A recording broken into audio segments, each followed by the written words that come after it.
the story from the Gospel of John chapter 11, Martha meets Jesus after the death of her brother Lazarus. Lord, if you had been here, my brother would not have died. Your brother will rise again. I know that he will rise again in the resurrection on the last day. I am the resurrection and the life. Whoever believes in me, though he were dead, shall he live. Do you believe this? Yes, Lord, I believe that you are the Christ, the Son of God, who was to come into the world.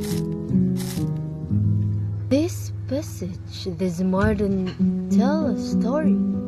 It teaches an important truth.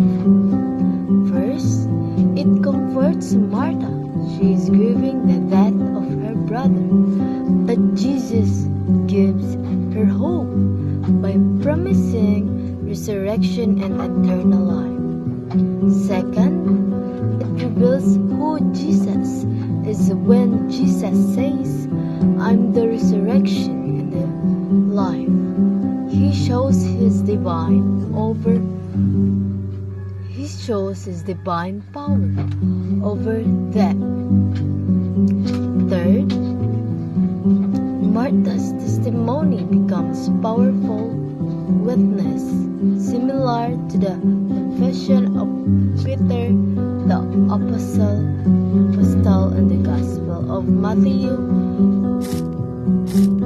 Today, we still face trials, loss, sickness, and fear of death. But the message of Jesus still brings hope. Because of Jesus Christ, death is not the end. Those who believe in Him will live again. Through the teachings of the Church, we learn that families can be together forever. This promise helps us face hard moments with faith and courage. Like Martha, I